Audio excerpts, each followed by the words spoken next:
যারা এক্সামশন পেয়েছে, ছাড় পেয়েছে, তাদের মধ্যে থেকে প্রথম হচ্ছে শিশুরা, আসিবিয়ান।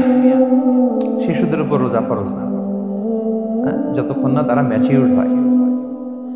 শিশুদের উপর কিন্তু রোজা ফরজ না, প্রাপ্তবয়স্ক হওয়ার আগ পর্যন্ত ফরজ। তাই বলে আবার শিশুদেরকে রোজা রাখতে বাদশাদ রাখতে দিবে না। আমার বড় মেয়ের বয়স 8 বছর, সে গতকাল রোজা রেখেছে, সে মহা খুশি। সে কখনো অডিও কল দেয়, কখনো ভিডিও কল দেয়, কখনো ইফতারির ছবি পাঠায়। মানে এটা তাদের মধ্যে কিন্তু একটা অনেক চমৎকার একটা ভালো ইমেজ কাজ করে। তো তারা বাধা দিবেন না যদি রাখতে চায়। অনেক বাবা মারা এত সচেতন, এত অতি সচেতন যে ছেলে মেয়েরা রাখতে চায় কিন্তু বাবা মারা দিতে চায় না। 1-2 দিন না খেয়ে থাকলে বাচ্চারা মরে যায়, কিন্তু তার মধ্যে এই যে একটা স্পিরিচুয়াল একটা কি বলবো ভাইব আসলো, একটা স্পিরিট আসলো, এটা যেন আমরা নষ্ট না করি। আমার মনে আছে বৈশাখী টেলিভিশনে একটা লাইভ প্রোগ্রামে এক ছোট্ট মেয়ে প্রশ্ন করতেছে যে, হুজুর আমি তো রোজা রাখতে চাই, আম্মু আমাকে রাখতে দেয় না, আম্মুকে একটু বলে দেন যাতে আমাকে রাখতে দেয়। ছোট্ট একটা মেয়ে, সে ফোন করে আমাকে প্রশ্ন করলো। তো দেখেন যে এটা ওই বাবা মায়ের তো গর্ব করা উচিত যে আমার ছোট্ট মেয়ে 7 বছর 8 বছর, যদিও এখনো ফরজ হচ্ছে, আর কয়েক বছর পরে হবে, কিন্তু সে রাখতে চায়, সে সেলিব্রেট করতে চায় সে আমাকে। আমরা যেন তাদেরকে বাধা না দেই, আমরা যেন তাদেরকে ইন্সপায়ার করি। আমার মনে আছে আমি ছোটবেলা, তখন আমি মাদ্রাসায় ভর্তি হই নাই, আমি তখন স্কুলে পড়তাম, তো খুব ছোট, কিন্তু আমি রোজা রাখতে চাইতাম, আব্বা আম্মা দিতে চাইতো না। আমার দাদি আমাকে বলতো যে তুমি একটা কাজ করবা, তুমি সকালে স্কুলে যাবা, দুপুর 12টায় ফিরে আসবা, এসে খেয়ে ফেলবা, তো হাফ রোজা হয়ে গেল, অর্ধেক। এরপরের দিন আবার সকালে না খেয়ে যাবা, দুপুর 12টায় এসে খেয়ে ফেলবা, অ্যানাদার হাফ, তো 2 হাফ মিলে একটা হয়ে গেছে। এইভাবে আমি অনেকগুলো রোজা রাখছিলাম ওই বছর। এখনো এই স্মৃতি আমাকে স্মৃতিকাতর করে। আমার দাদি, যে আমার দাদি নাই, চলে গেছেন, আল্লাহ আমাকে জান্নাত নসিব করুক, আমরা দোয়া করি। কিন্তু আজও আমার কাছে এই নস্টালজিয়া ফিলিংটা হয় যে আমি কিন্তু এইভাবে রোজা রাখছিলাম ছোটবেলায়। আমাদের বাচ্চারাও তাই করে। সো ওদের মধ্যে যে এই আবেগ, এই উচ্ছ্বাস, এটাকে যেন আমরা নষ্ট না করি। বাট লিগালি তাদের উপর রোজা ফরজ হয়নি প্রাপ্তবয়স্করা রাখলে, তাইলে ওদের রাখা লাগবে না। নাম্বার 2, মাজনুন, পাগলদের উপর রোজা ফরজ হয় না। যারা পাগল তাদের উপর ফরজ হয় না। একটা হাদিস শোনাই, আল্লাহ রাসূল সাল্লাল্লাহু আলাইহি ওয়াসাল্লাম বলেছেন, আমি সবকিছু খুব প্রিসাইজলি বলছি যেহেতু আমাদের সময় কম। রুফি আল কালামু আন সালাসা, 3 ব্যক্তির উপর থেকে শরীয়তের কলম উঠিয়ে নেওয়া হয়েছে। আনিন নাইমি হাত্তা ইয়াস্তাইকিযা, ঘুমন্ত ব্যক্তি যতক্ষণ না সে জাগে। ঘুমের মধ্যে আপনারা কেউ বকা দিয়ে ফেললে আপনি মাইন্ড করতে পারবেন না, তো ঘুমাইছিল, কাকে বকা দিয়েছে কি করছে সে জানেই না। ঘুমন্ত ব্যক্তির উপর থেকে শরীয়তের কলম উঠিয়ে নেওয়া হয়েছে। আনি সবিগি হাত্তা ইয়াহতালিমা, শিশু যতক্ষণ না সে প্রাপ্তবয়স্ক হয়। ওয়া আনিল মাজনুনি হাত্তা ইয়াকিলা, পাগল যতক্ষণ না সে সুস্থ হয়। এই 3 শ্রেণীর ব্যক্তি থেকে শরীয়তের কলম উঠিয়ে নেওয়া হয়েছে। বুঝতে পেরেছেন? আচ্ছা, 2টা। 3 নাম্বার হচ্ছে মারিদ। আপনি যদি খুব অসুস্থ হন তাহলে আপনি রোজা ভাঙতে পারবেন, যেটা আমরা ওই যে ইন্ট্রোডাক্টরি ডিসকাশনে বলেছি যে অসুস্থ হলে আপনি রোজা ভাঙতে পারবেন। 4 নম্বরে হচ্ছে মুসাফির, ট্রাভেলার, যদি আপনি লম্বা সফর করেন আপনি রোজা ভাঙতে পারবেন। এটা ন্যূনতম সীমা হচ্ছে 48 মাইল। তাই বলে কেএল থেকে পেনাং যাচ্ছেন আর রোজা ভেঙে ফেলবেন, এটা করা যাবে না। এখানে যদি আপনার সফরের পেরেশানি থাকে, খুব কষ্ট, তাহলে আপনি এই সুযোগটা নিতে পারবেন। কিন্তু আল্লাহ বলেছেন ওয়া আনতাসুমু খায়রুল লাকুম ইন কুনতুম তা'লামুন, যদি তোমরা রোজা রাখো এটাই তোমাদের জন্য কল্যাণ, যদিও আমি ফ্লেক্সিবিলিটি দিয়েছি। তো রাসূল সাল্লাল্লাহু আলাইহি ওয়াসাল্লামের সময় দেখা যেত যে মক্কা থেকে মদিনা, মদিনা থেকে তায়েফ যেতে প্রচন্ড গরমের মধ্যে ওনারা উট দিয়ে মরুভূমির উপর দিয়ে যেত। ওই পরিস্থিতি কিন্তু আমাদের নেই। কিন্তু যদি আপনার লম্বা সফর হয়, লেটস সে আপনি কেএল থেকে নিউ ইয়র্কে ফ্লাই করছেন, সফরের অনেক পেরেশানি, অনেক সময় তো খেতে পারছেন না, আপনি চাইলে এই ফ্লেক্সিবিলিটি নিতে পারবেন। তো অসুস্থতা আর সফরে থাকলে আপনি রোজা ভাঙতে পারবেন, তবে ফাইদ্দাতুম মিন আইয়ামিন উখর, অন্য সময় এটা গুনে গুনে রাখতে হবে। 5টা যদি ভাঙা যায় পরে 5টা কাজা করবেন।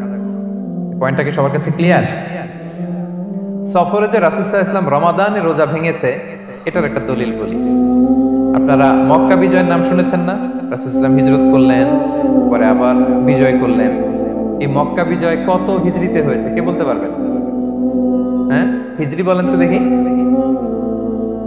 8ম হিজরি, মাশাআল্লাহ। 8ম হিজরিতে রাসূল সাল্লাল্লাহু আলাইহি ওয়াসাল্লাম যখন মক্কা বিজয় করতে যান, এটা কোন মাস ছিল জানেন? হ্যাঁ, রমাদান মাস। রমাদানের 20 তারিখে মক্কা বিজয় হয়েছে, 20 রমাদান। রাসূল সাল্লাল্লাহু আলাইহি ওয়াসাল্লাম মদিনা থেকে মক্কায় যাচ্ছেন বিশাল বাহিনী নিয়ে। মক্কায় পৌঁছতে আরো 90 কিলোমিটার বাকি। আল কাদিদ নামে একটা জায়গা আছে, সহিহ বুখারীর বর্ণনা। ওই কাদিদ নামক জায়গায় রমাদানে রাসূল সাল্লাল্লাহু আলাইহি ওয়াসাল্লাম রোজা ভেঙেছিলেন, ওটের উপর বসে ঢকঢক করে পানি খেয়েছিলেন, যাতে সবাই দেখে। কারণ সবাই ভাববে রমাদানের রোজা রাখবো কি রাখবো না, সবাই আলাদা করে বলতে অনেক সময় লাগবে। রাসূল সাল্লাল্লাহু আলাইহি ওয়াসাল্লাম একটা উঁচু জায়গায় সবাইকে দেখে ওটের উপর পানি খেয়ে ফেললেন। বলে রাসূলের দেখা দেখি সব সাহাবারা পানি খেয়ে রোজা ভেঙে ফেলল। এটা কোন মাস ছিল? সবাই বলতে হবে কোন মাস? রমাদান। রাসূল সাল্লাল্লাহু আলাইহি ওয়াসাল্লাম সফরে ছিলেন, ফলে তিনি রোজা ভেঙেছিলেন। দলিল পাইছেন? হ্যাঁ, আচ্ছা, সংক্ষেপ করে দিচ্ছি, লম্বা কথা সংক্ষেপ করে দিচ্ছি। আর কোরআনের আয়াত তো শোনালামই আমি, ফামান কানা মিনকুম মারিদান আও আলা সাফার ফাইদ্দাতুম মিন আইয়ামিন উখরা। কেউ যদি অসুস্থ হয় কিংবা ট্রাভেল করে, চাইলে রোজা ভাঙতে পারবে, তবে গুনে গুনে পরে আদায় করে নিতে হবে। এই যে গুনে গুনে পরে আদায় করে নিতে হয়, এটারে বলে আরবিতে কদা, বাংলায় আমরা যেটাকে কাজা বলে অভ্যস্ত। বাংলায় আমরা কি বলি? একটু কথা বলেন আমার সাথে, বাংলায় কি বলি? কাজা বলি। তো আপনি অসুস্থতার কারণে যদি রোজা ভেঙে ফেলেন, পরে এগুলো কাজা করবেন। সফরের কারণে যদি রোজা ভেঙে ফেলেন, পরে আপনি কাজা করবেন। 5 নম্বরে যাদেরকে এক্সাম্পশন দেওয়া হয়েছে, ওটা আমি আয়াতে বলেছি। আরবিতে তাদেরকে বলে আল হারাম, মানে very old man or women, খুবই বয়োবৃদ্ধ, অতিবৃদ্ধ মানুষ। 100 বছর, 105 বছর, এরকম আমাদের কিছু মুরব্বীরা আছে না? ওনাদেরকে খাবার দিলে খেতে পারে না, কাউকে চিনে না, ওনাদের জীবনের স্বাদ আহ্লাদ সব শেষ, বিদায়ের সময়। ওই সময় উনি আর কি রোজা রাখবেন? এজন্য আল্লাহ তাআলা ওনাদেরকে ছাড় দিয়েছেন। অনুরূপভাবে যদি এমন কোনো অসুস্থ হয়, মানে মারিদুন লা ইউরজা শিফাউ, সে যে আবার সুস্থ হবে এই আশা আর নাই, এরকম ডাক্তার অনেক বলে দিয়েছে যে ক্যান্সারের 3rd স্টেজে চলে আসছে, সে সার্ভাইভ করবে যতদিন কেমোথেরাপি দেওয়া হবে। তো শেষের দিকে সে অনেক অসুস্থ, অনেক ড্রাগস নিতে হয়, ওষুধ খাইতে হয়, তার আর সুস্থ হওয়ার সম্ভাবনা নেই। এই 2 শ্রেণীর লোকদের জন্য ছাড় দেওয়া হয়েছে, তাদের কাজা করা লাগবে না, কারণ কাজা তো করতেই পারবে না। কি বলেন? তারা ফিদিয়া দিবে। কি দিবে বলেন? কি দিবে? ফিদিয়া। ফিদিয়া হচ্ছে প্রত্যেকটা রোজার জন্য একজন মিসকিনকে 2 বেলা করে খাওয়ানো। আই রিপিট, একটা রোজার জন্য একজন মিসকিনকে 2 মিলস, বাস হয়ে গেল। 30টা যদি উনি রাখতে পারে নাই, আপনি একজন মিসকিনকে 30 বেলা 2 মিল খাওয়াতে পারেন, অথবা 30 জনকে 2 বেলা খাওয়াতে পারেন, অথবা 60 জনকে 1 বেলা খাওয়াই দিতে পারেন, অথবা এই পরিমাণ টাকা দিয়ে দিতে পারেন। হিসাবটা সহজ হয়েছে না? লেটস সে মালয়েশিয়াতে একটা রেগুলার মিল নিতে কত লাগে? ধরেন যে মালাই দোকান বা মামাদের যে দোকানগুলো, একটা নাসি নিলাম, একটা আইয়াম নিলাম, একটা 100+ নিলাম, এই তো একটা প্যাক হয়ে গেছে। কত পড়বে? 10 রিঙ্গিট, রাইট? তাহলে 10 রিঙ্গিট হচ্ছে একটা মিল, আর 2টা মিল করলে 20 রিঙ্গিট। তাহলে প্রত্যেকটা রোজার জন্য 20 রিঙ্গিট করে আপনাকে ফিদিয়া গুনতে হবে। 30টা রোজার জন্য কত? 600 রিঙ্গিট। তাহলে ফিদিয়া ব্যাপারটা ক্লিয়ার হয়েছে সবার কাছে? আমাদের এরকম মুরব্বী যদি থাকে যারা রোজা রাখতে পারছেন না, তাদের জন্য আমরা এইভাবে ফিদিয়া আদায় করি। গেল। ইমাম মালিক আলাইহি রাহমা, মালিকি মাযহাবের ইমাম, উনি ওনার শেষ জীবনে খুব অসুস্থ ছিলেন। উনি ওনার শেষ জীবনের রমাদানে রোজা রাখতে পারেননি, এত বয়স হয়ে গেছিল, রোজা রাখতে পারেননি। তো উনি 30 জন মিসকিনকে এনে গোশত আর রুটি খাওয়াই দিয়েছিলেন একসাথে। ফিদিয়া আদায় হয়ে গেছে, তো এরা ছাড় পাবে। 6 নাম্বার হচ্ছে আসহাবুল আমাল আশ-শাক্কা, যারা খুব কঠিন কাজ করে। এই প্রসঙ্গটা নিয়ে অনেক ভুল বোঝে।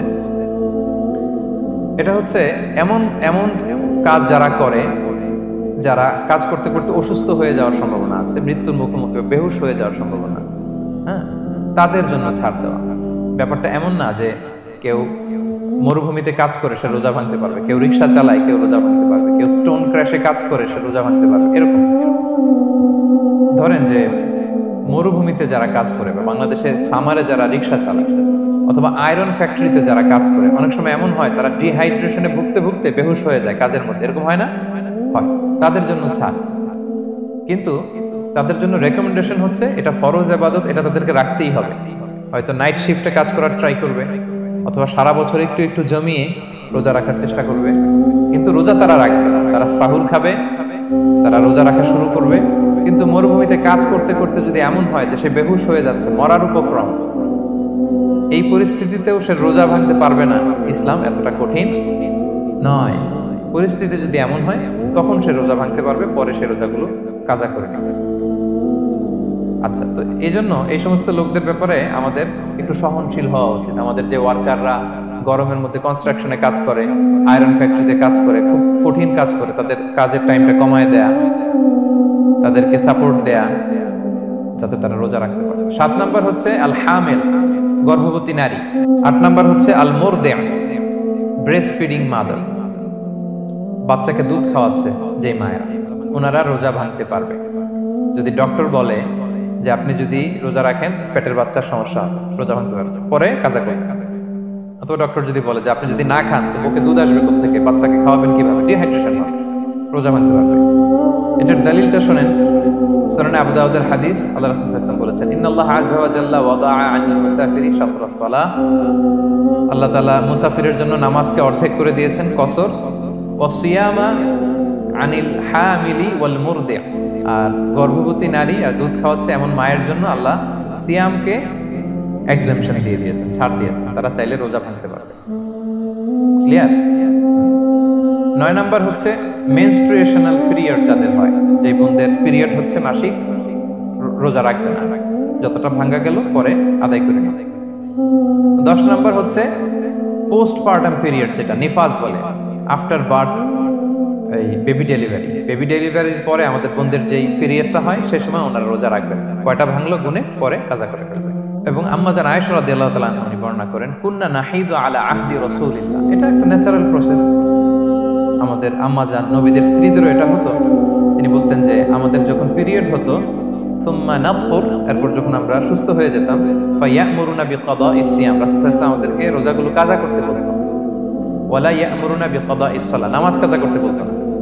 আমাদের বোনরা পিরিয়ডের কারণে যে নামাজগুলো চলে যায় এগুলো কিন্তু পড়তে হয় না পরে, কিন্তু রোজা যদি ভাঙা হয় সেগুলো কি করতে হয়, রাখতে হয়। একটা মজার হাদিস শোনেন, আম্মা জান আয়েশা রাদিয়াল্লাহু তাআলা আনহা বলেন যে আমার যে রমজানের ভাঙতি রোজাগুলো ছিল আমি সারা বছর রাখতাম না, আমি হাদিস পড়তে গেলে অনেক সময় লেগে যাবে, সারা বছর আমি রাখতাম না, এটা আমি শাবান মাসে রাখতাম। কোন মাসে? শাবান মাসে। কেন? কারণ রাসূল সাল্লাল্লাহু আলাইহি ওয়াসাল্লাম নিজেও রমাদানের পরে সবচাইতে বেশি নফল রোজা যেই মাসে রাখতেন সেটা হচ্ছে শাবান মাস। এই যে এই মাসের আগে যে মাসটা আমরা কাটায় আসলাম শাবান, এই শাবান মাসের প্রায় পুরো মাসে রাসূল সাল্লাল্লাহু আলাইহি ওয়াসাল্লাম রোজা রাখতেন।